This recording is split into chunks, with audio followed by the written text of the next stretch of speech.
오늘 우리에게 주신 하나님의 말씀은 에베소서 2장 10절 말씀입니다. 에베소서 2장 10절에 기록된 하나님의 말씀을 우리 함께 한 목소리로 읽겠습니다. 같이 읽겠습니다. 우리는 그가 만드신 바라 그리스도 예수 안에서 선한 일을 위하여 지으심을 받은 자니 이 일은 하나님이 전에 예비하사 우리로 그 가운데서 행하게 하려 하심이니라. 아멘.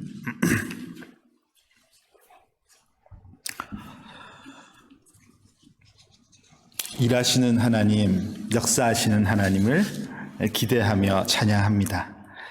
오늘도 나를 통해서 또 우리 교회를 통해서 일하실 하나님을 기대하며 나아가는 그런 복된 예배가 되면 좋겠습니다.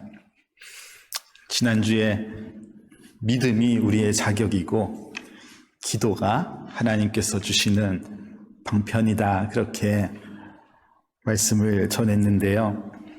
이 시간 예배하는 우리 에덴스 한인 장로교회 모든 성도님들이 하나님을 온전히 신뢰하는 그 믿음 가운데서 하나님과 매일매일 소통하며 기도하며, 그래서 하나님의 역사를 매일매일 삶 속에서 경험할 수 있는 그런 여러분들이 다 되시기를 간절히 원합니다. 약간 경직되어 있는 저만 그런가요? 우리 한번 서로 이렇게 바라보면서 인사를 한번 하면 좋겠는데, 오늘 오랜만에 뵙는 분들도 계시고 인사를 한번 합시다. 우리 이렇게 인사할까요? 당신은 하나님의 작품입니다. 이렇게 웃으면서 인사를 한번 나누겠습니다. 당신은 하나님의 작품입니다. 여러분은 하나님의 작품입니다. 예. 오늘 우리에게 주신 말씀에 그렇게 나와 있습니다. 오늘 말씀을 보니까 뭐라고 되어 있죠? 우리는 그가 만드신 바라, 이렇게 오늘 말씀에 기록되어 있습니다. 하나님께서 우리를 만드셨는데 대충 만드셨겠어요? 그럴 리가 없습니다. 그 원래 수준 높은 예술가가 만든 작품 세계를 우리가 잘 이해하기가 어렵습니다. 이전에 제가 벌티모어에 있을 때 제 친구가, 그 벌티모어에 가면 마이카라고 그 미술대학 미대가 하나 있는데 거기서 이제 졸업한다고 졸업 작품 전시회를 오라 그러더라고요. 그래서 갔죠. 그런데 본인이 만든 졸업 작품이 전시되어 있는 방을 탁 오라고 해서 들어갔더니 한쪽 벽에 온통 그 은색 철사를 가지고 한쪽 벽을 그냥 막 휘감아 놓은 것을 보았습니다. 그 작품을 보여주는 사람 앞에서 뭐라고 표현을 해야지 되겠는데, 이게 뭔지를 내가 모르겠으니까 난감한 상황이 된 거예요. 옆을 힐끔 봤더니 이름이 있고 밑에 제목이 플라워라고 써 있더라고요. 그래서 그제서야 조금 늦었지만 알겠다. 너 정말 대단하다. 이 철사를 가지고 그 꽃의 신비로움을 표현했구나. 그렇게 좀 뒤늦게 표현했던 그때 생각이 납니다. 사실은 꽃이 안 보였지만 그렇게 표현했던 기억이 나는데, 그 참 예술가의 작품의 세계를 이해하는 것은 쉽지 않은 것 같아요. 방금 우리 서로 바라보면서 당신은 하나님의 작품입니다 얘기하면서 약간 여러분의 표정이 글쎄 이런 표정이 있지는 않으셨는지 모르겠어요. 하나님은 최고의 예술가이십니다. 그렇지 않으세요? 하나님은 최고의 예술가세요. 하나님 온 천지 만물을 말씀으로 창조하신 그 창조를 통해서 하나님의 무한하신 영광을 발산하시는 그 예술가라고 표현할 수 있는데, 그 예술가의 작품을 이 수준 낮은 인간의 눈으로 보니 때로는 잘 보이지 않을 때가 있지 않을까 생각해요.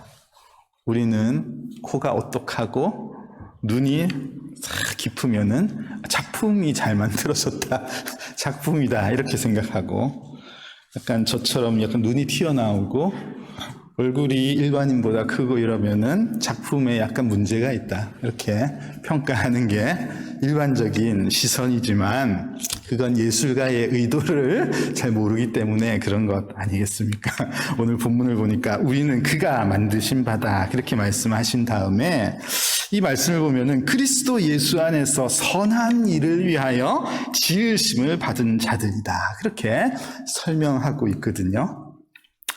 우리는 저렇게 생겨도 하나님의 일을 위해서 세움받은 자구나, 창조된 이구나, 하나님께서 저렇게 창조하신 이유가 있구나, 우리가 그것을 잘 이해하고 볼 수 있는 그런 눈이 있으면 좋겠습니다. 오늘 약간 방금 인사하면서 서로에게 위로를 줄 수 있는 그런 시간이 되었기를 소망합니다. 자, 그런데 오늘 본문 말씀을 보면은 이 지으심을 받은 자다 이렇게 표현되어 있거든요.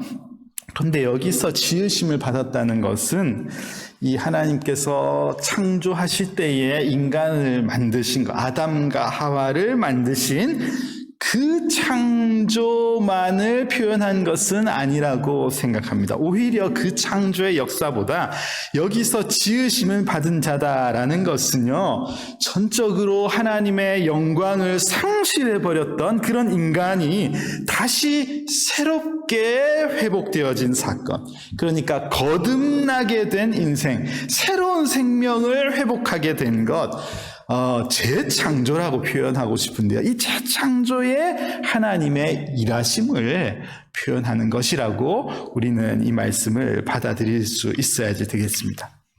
쉽게 말하면은 우리를 구원하심으로써, 우리를 구속하심으로써 하나님께서 최초에 창조하셨던 그 작품 세계에 담겨져 있었던 그 무한한 하나님의 그 영광을 이미 상실했었던 그런 인생이 다시 하나님의 영광을 드러내는 그 회복의 자리로 회복시키신 그 하나님의 일하심이 여기에 표현된 지으심을 받은 자다, 이 표현이라고 우리는 믿습니다.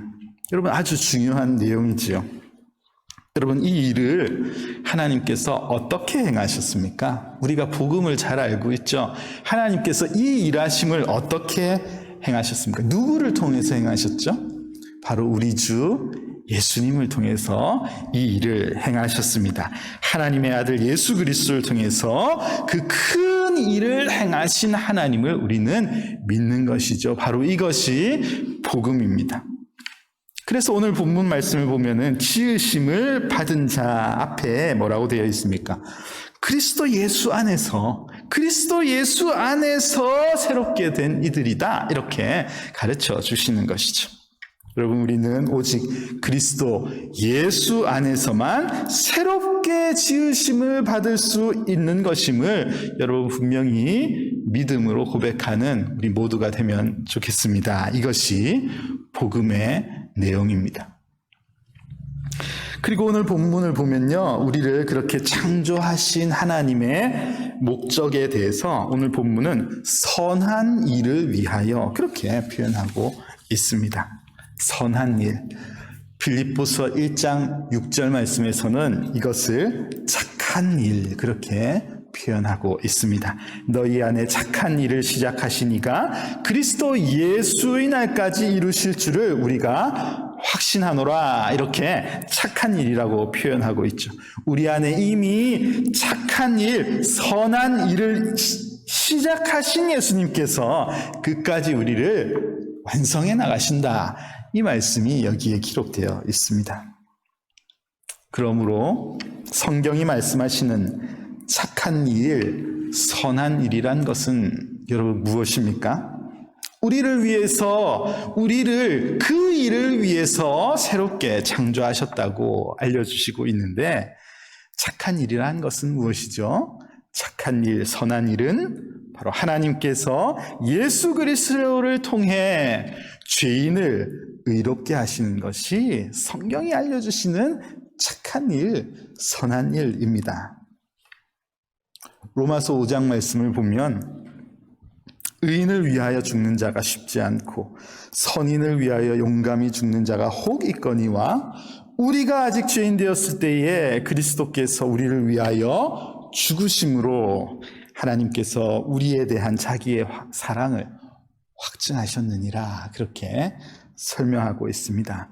여러분, 세상에서도요, 의인을 위해서 죽는 자가 잘 없고 선인을 위해서 죽는 자가 혹 있다, 이렇게 표현하고 있어요. 그러니까 이런 일을 세상에서도 선한 일, 착한 일이라고 인정하는 겁니다. 누군가를 위해서 희생하는 것, 누군가를 위해서 내 것을 내어주는 것이 선한 일이다, 착한 일이다, 그렇게 세상도 여러분 인정하고 있습니다. 그런데 하물며 우리가 여전히 죄인이었을 때, 하나도 의로울 것이 없었던 그런 우리를 위해서 예수님께서 죽으셨다니, 이것이 얼마나 선한 일입니까? 이것보다 더 착한 일이 세상에 존재할 수 있겠습니까? 없다는 것이죠. 여러분, 저는 오늘 일하시는 하나님 설교를 마무리하면서 하나님의 일 그 자체를 조금 더 생각해 보려고 합니다. 오늘 본문에서도 우리가 그 일을 위하여 지음을 받았다고 말씀하고 있는데, 그 착한 일을 잘 이해하고 우리가 그 착한 일, 선한 일에 잘 쓰임 받으려면은 이것이 무엇인지를 우리가 잘 알아야 되지 않겠는가, 그렇게 생각합니다. 마태복음 12장 말씀으로 가보죠. 마태복음 12장에 가면은요, 안식일 논쟁에 대한 말씀이 거기에 기록되어 있습니다. 한쪽 손 마른 자, 한쪽 손이 말라가는 어쨌든 그런 병에 걸린 자가 예수님 앞에 있습니다. 예수님께서 그를 치료해 주시고 구해 주시려고 하셨죠. 그런데 이 고약한 바리새인들이 안식일 법을 들고 예수님께 나왔습니다. 오늘은 안식일인데 그런 일을 행해서 됩니까? 율법을 지키라고 말씀하시는, 율법을 지켜야 할 예수님이 저런 일을 해서 됩니까? 예수님께서 이때 바리새인들을 향해서 이런 질문을 하셨어요. 너희 중에 어떤 사람이 양 한 마리가 있어 안식일에 구덩이에 빠졌으면 끌어내지 않겠느냐? 이런 질문을 하십니다. 이 예수님께서 다시 바리새인들을 향해서 한 질문은요, 단순하게 양 한 마리가 얼만데, 소 한 마리가 얼만데, 너희들이 구덩이에 빠져있는 이 양 한 마리를 두고 그냥 지나칠 수 있겠어? 당연히 너희들 끌어낼 거 아니야? 이 정도로 해석을 해도 이해가 갑니다. 그죠? 보통 끌어내겠지, 이렇게 생각을 하니까. 그런데 이 질문을 조금 더 생각해 볼 필요가 있다 생각합니다. 예를 들어서요, 제가 여러분들에게 이런 질문을 한번 드려보죠. 여러분들이 주일에 예배를 하러 가는데, 주일에 예배하지 않고 가게를 오픈하면은 평소보다 한 3배, 4배의 수익을 얻을 수 있습니다. 성도님은 그래도 그냥 예배를 하러 가시겠습니까? 만약에 이렇게 질문을 예를 들어서 한다면은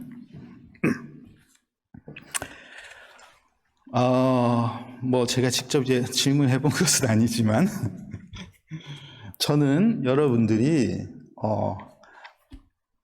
아니요, 당연히 예배를 하러 가지, 2배, 3배가 뭐가 문제가 있습니까? 예배를 하러 가야죠, 이렇게 저는 대답할 것이라고 생각을 하는데요.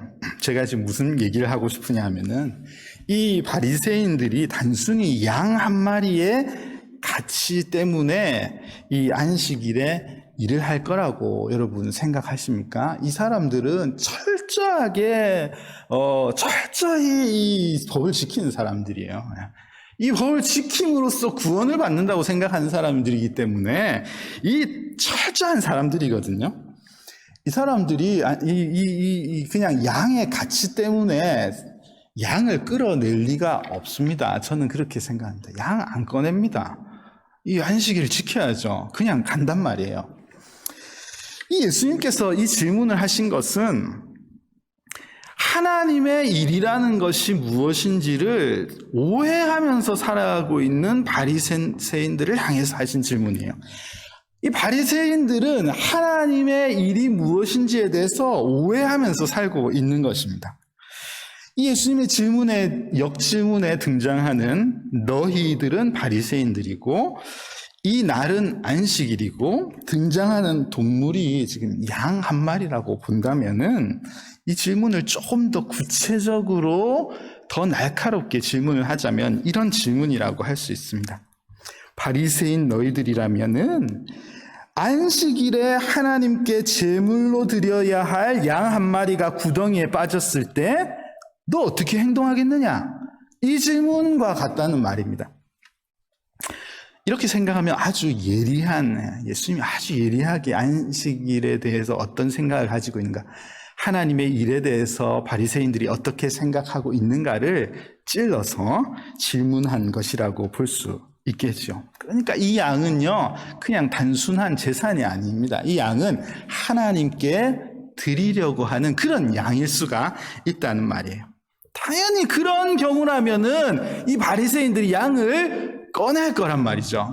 이게 왜냐하면 하나님께 드려야 할 제물인데 이것이 구덩이에 빠져 있으면은 꺼내서 하나님께 드려야지. 그게 무슨 말입니까? 이 사람들은 하나님께 예물을 드리는, 하나님께 제물을 드리는 것이 하나님의 일이다. 그렇게 생각하면서 사는 이들입니다. 하나님의 일을 그런 것으로 받아들이고 그런 것을 하는 자기들이 하나님의 일을 늘 하고 있다고 생각하는 그런 인생을 사는 사람들이었단 말이에요. 그래서 예수님은 하나님의 일이 뭔지도 모르고 살아가는 이 바리새인들을 향해서 양을 드리는 것이 하나님의 일을 하는 것이 아니다. 양을 바치는 것이 하나님의 일을 하는 것이 아니고 사람을 살리는 것, 사람을 구하는 것이 하나님의 일을 하는 것이야. 이걸 예수님께서 그들에게 가르쳐 주시고 싶으셨던 것 같습니다. 사람이 양보다 얼마나 더 귀하냐. 그러므로 안식일에 선을 행하는 것, 착한 일 하는 것, 선한 일 하는 것, 성경이 말씀하시는 그 일을 하는 것이 마땅하다. 그 일을 해야지. 뭘 하고 있느냐? 지금 예수님께서 그것을 나무라시는 것이죠. 이 예 앞에 또 하나의 예가 있는데, 안식일에 밀밭 사이를 이렇게 걸어가면서 제자들이 너무 시장에서 이삭을 잘라 먹은 일이 있습니다. 이것을 보고 바리새인들이 시비를 또 걸기 시작하는 거예요. 어떻게 당신의 제자들은 안식일에 지나가면서 이삭을 추수해서 따서 먹었느냐. 이것은 안식일 법에 철저히 걸리는 것인데 어떻게 그럴 수 있습니까? 그때도 예수님은 다윗과 다윗의 신하들이 하나님의 전에 들어가서 떡을 먹었던 그 사건을 읽어보지 못했느냐? 이렇게 예를 들어서 설명하시면서, 그런 다음에 예수님께서 하신 말씀이 뭡니까? 나는 자비를 원하고 제사를 원하지 아니하노라. 이 말씀을 예수님께서 결론적으로 하셨습니다. 너희가 자비를 원하고 제사를 원치 아니하시는 것을 알았더라면은 단순히 무죄한 자를 죄 있다고 말하지 않았을 것이다. 이렇게 예수님께서 가르치셨습니다. 예수님의 말씀은 명확해요. 하나님의 일은 제사를 드리는 것이 아니다. 이게 명확합니다. 하나님의 일은 형식을 갖춘 예배가 하나님의 일이 아니라는 것을 분명하게 알려주시는 것이. 그렇다고 해서 여기서의 자비라는 것이 단순히 빵을 나누어 주는 것, 먹을 것을 주는 것, 사람이 아픈 것을 고쳐만 주는 것, 이것 또한 하나님의 일이라고, 그것만이 하나님의 일이라고 말할 수는 없는 것입니다. 여러분, 하나님의 자비는 하나님의 선한 일, 에베소서 말씀에 나와 있는 선한 일, 하나님의 착한 일, 빌립보서 1장에 나와 있는 하나님의 착한 일입니다. 즉 하나님의 일은 생명을 살리는 일이라고 우리가 결론 지을 수 있겠습니다. 한번 따라할까요? 하나님의 일은 생명 사역입니다. 하나님의 일은 뭐라고요? 생명 사역입니다. 하나님의 일은 생명을 살리시는, 생명을 잃어버린, 영원히 잃어버린 인생들에게 새 생명을 주시는 것이 하나님의 일입니다. 이 일밖에 없어요. 하나님의 일은 생명을 살리는 일인 것을 여러분 반드시 기억하시기를 바랍니다. 저와 여러분은 바로 그 일을 위해서 지은 바 되었다. 재창조된 이들이다. 하나님은 그 일을 위해서 교회로 우리를 부르셨음을 여러분 믿으시기를 바랍니다. 어제도 오늘도 지금도 하나님은 변함없이 그 일을 하고 계신 거예요. 하나님은 계속해서 그 사역을 하고 계십니다. 인간이 처음 범죄했던 에덴 동산에서 하나님께서 복음의 말씀을 선포하셨을 때 그때부터 지금까지 그리고 앞으로도 계속해서 생명을 살리시는 그 일만 하실 것입니다. 그래서 구약의 역사는 이 하나님의 일을 위해서 세상에 오셔야만 하는 오실 예수님을 말씀하시는 성경이고, 신약의 역사는 그 하나님의 일을 위해서 세상에 오신 예수님께서 어떤 고난을 받으셨고 어떻게 죽으셨으며 그분이 어떻게 부활하셨고 앞으로 어떻게 다시 이 땅에 오실지에 대해서 말씀하시는 내용이 성경에 기록되어 있는 것입니다. 지금도 성령님께서는 오늘도 이 시간에도 누군가의 마음 가운데 임하셔서 이 일을 지금 행하고 계신 것이죠. 누가복음 15장에 여러 비유들이 다 그렇습니다. 양 100마리 중에 한 마리를 잃으면 99을 두고 71마리를 찾지 않겠느냐. 한 생명을 찾아서 헤매이는 그런 목자의 심정을 하나님께서 표현하셨습니다. 성실히 하나님께서 계속해서 일하시는 이유가 여기에 있음을 알려주시고 있습니다.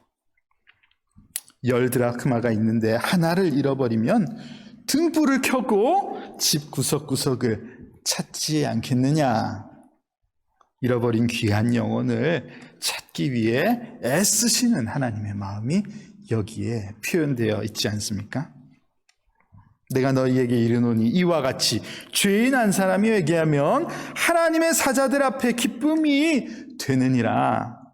이 생명 사역을 위해서 하나님의 아들 예수 그리스도를 세상에 보내시고 고난받게 하셨으니까 그를 통해서 회복되는 생명을 우리 하나님께서 얼마나 기뻐하시는, 얼마나 하늘에서 즐거워하시겠느냐, 이것을 표현하여 주고 있습니다.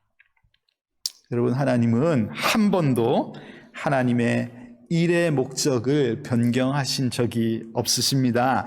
에덴 동산에서부터 여기까지 인도하신 우리 에베네셀의 하나님께서는 앞으로도 영원토록 주님 오시는 그날까지 생명 사역, 이 사역만 하실 것이라고 저는 분명히 믿습니다.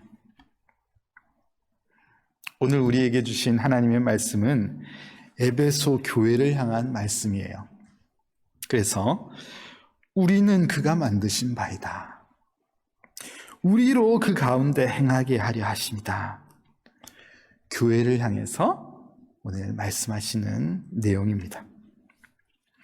이어서 기록된 11절 이후의 말씀을 보면요, 더 구체적으로 교회를 향해서 이 하나님의 일에 참여하기를 그렇게 말씀하시는 내용들이 있는데요.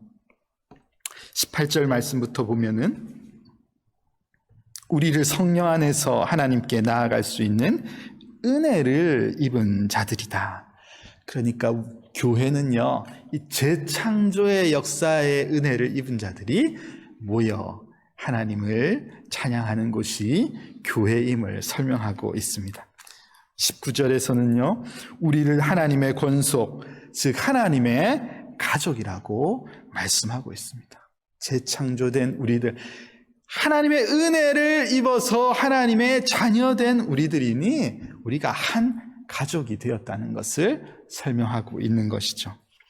20절을 보면 그 교회가 사도들과 선지자들이 터 위에 예수님께서 모퉁이 돌이 되신 하나의 건물과 같다, 그렇게 설명하고 있습니다.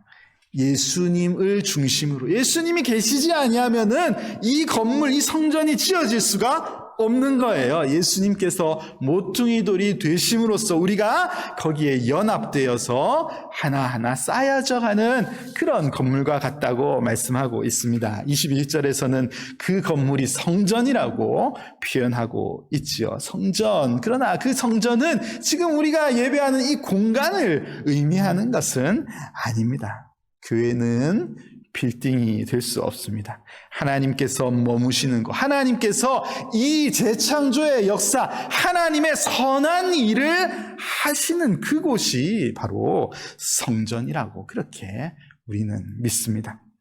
그리고 마지막 절 22절에서는 이 교회가 그리스도 예수 안에서 바로 이 하나님의 재창조의 목표를 위해서 함께 지어져 가고 있다, 그렇게 말씀하고 있습니다.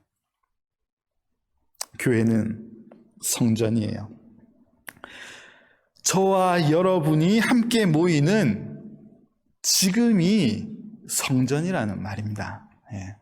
이 곳이 성전이라는 것이 아니고 우리가 모인 지금이, 모여서 예배하는 지금이 성전된 모습입니다. 교회는 굉장히 신비로운 곳이죠. 교회는 단순한 곳이 아닙니다. 그러므로 교회의 목표는 뚜렷해야 됩니다. 교회의 목표는 하나여야지 되는 거예요. 무엇입니까? 예수 그리스도를 통해서 새 생명을 전하는 것. 예수님을 통해서 새 생명의 역사를 이어나가는 것, 이것이 교회의 뚜렷한 목표. 이 목표 외에 무엇이 존재할 수 있겠어요?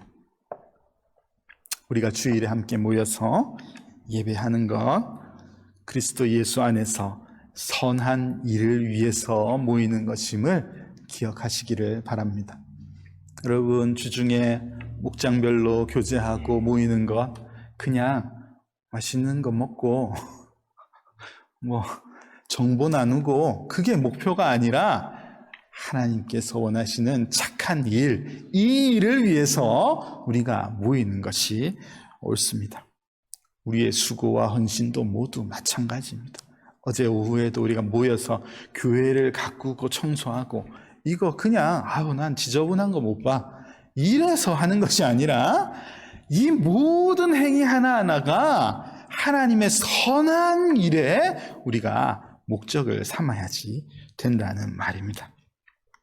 이 목적을 벗어날 때 교회가 하나님의 목표와 다르게 벗어나서 다른 것을 향해서 나아가고 있을 때, 다른 것에 관심을 가지기 시작하면 교회는 세상보다 더 추악하고 세상보다 더 냄새나는 것이 되고 마는 것입니다.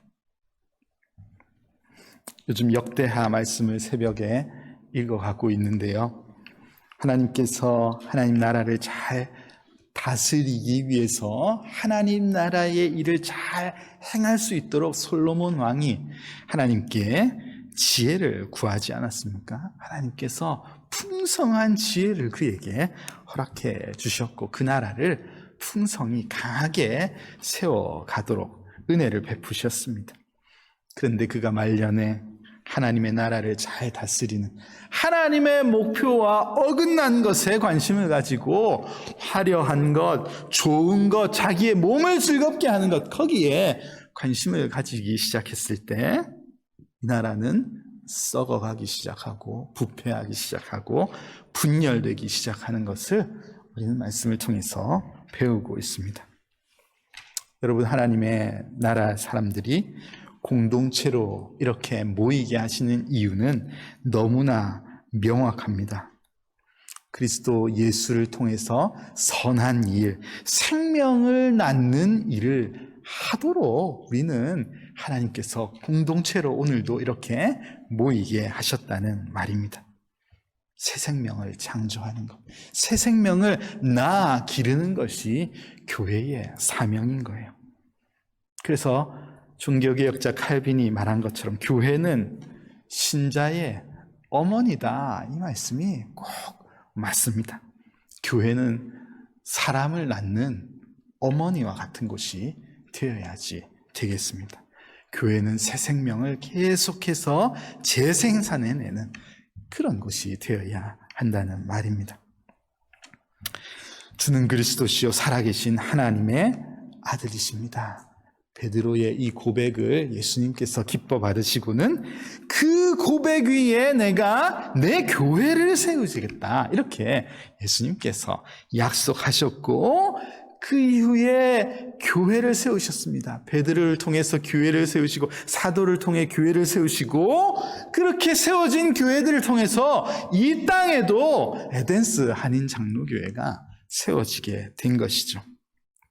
이 땅의 교회들이 이 믿음의 고백을 가르치고 증거하는 것을 통해서 새 생명이 재창조되는 역사를, 하나님의 역사를 우리가 이루어가는 것이 되어야지 되겠습니다. 사랑하는 우리 성도 여러분, 에덴스 아닌 장로교회가 새 생명을 창조해내는, 새 생명을 길러내는 그런 교회가 될 수 있기를 간절히 소망합니다. 그런 교회, 그런 하나님의 일에 동참하는 그런 교회가 되기를 간절히 원합니다. 특별히 우리 교회가 세워져 있는 이곳은 지리적으로나 이 사회적인 상황을 봐서나 누구나 할 것 없이 이곳은 새 생명을 만들어내는 그 역할을 위해서 하나님께서 이 에덴스의 이 교회를 37년 전에 세우셨구나. 누구나 공감할 수밖에 없는 그런 곳에 교회가 세워져 있습니다. 여러분, 우리가 이 하나님의 목표를 우리가 절대 잊지 말고 이 마음이 변하지 않아야지 되겠습니다. 여러분, 마지막으로 고린도전서 3장 6절과 7절을요 우리가 함께 한번 읽어보면 좋겠습니다. 같이 한번 읽을까요? 시작. 나는 심었고 아볼로는 물을 주었으되 오직 하나님께서 자라나게 하셨나니 그런즉 심는 이나 물 주는 이는 아무것도 아니로되 오직 자라게 하시는 이는 하나님 뿐이니라. 아멘. 여러분, 새 생명 사역을 위해서 우리 교회에게, 이 에덴스 한인 장로 교회에게 하나님께서 씨를 뿌리고 물을 주는 일을 하라고 말씀하신다고 저는 믿습니다. 이 일을 하라고 교회를 세워주셨다고 믿습니다. 그런데 이 말씀대로 이 생명이 자라나게 하는 일에 관해서는 하나님께서 하시겠다. 이것은 하나님이 하시는 일이라고 분명하게 말씀하고 있지요. 오직 자라게 하시는 이는 하나님 분이십니다. 여러분, 잘 기억하면 좋겠습니다. 우리가 새 생명을 낳는 이 선한 일, 착한 일을 위해서 하나님께서 이 교회를 세우셨으니 우리가 이 일에 어떤 상황에서도 집중하는 그런 교회가 되어야지 되겠구나. 그게 하나님의 일이구나 하는 것을 잘 기억하면 좋겠습니다. 또 한 주가 시작되게 되는데요. 여러분, 그렇게 일하시기를 기뻐하시는 그 하나님의 마음을 우리가 잘 기억하면서 여러분 삶 가운데서도 지속적으로 이 생명의 씨앗을 심고 그곳에 물을 뿌려주는 이 일을 잘 감당하면서 여러분의 삶 가운데서 이게 하나님의 일이지, 하나님께서 기뻐하시는 일이 이것이구나 하는 것을 잘 분별해서 자라게 하실 이 하나님을 우리가 기대하면서 그렇게 여러분 사시는 곳곳에서 하나님의 역사를 경험하며 살아가는 복된 성도님들의 삶이 다 되시기를 주의 이름으로 축원합니다.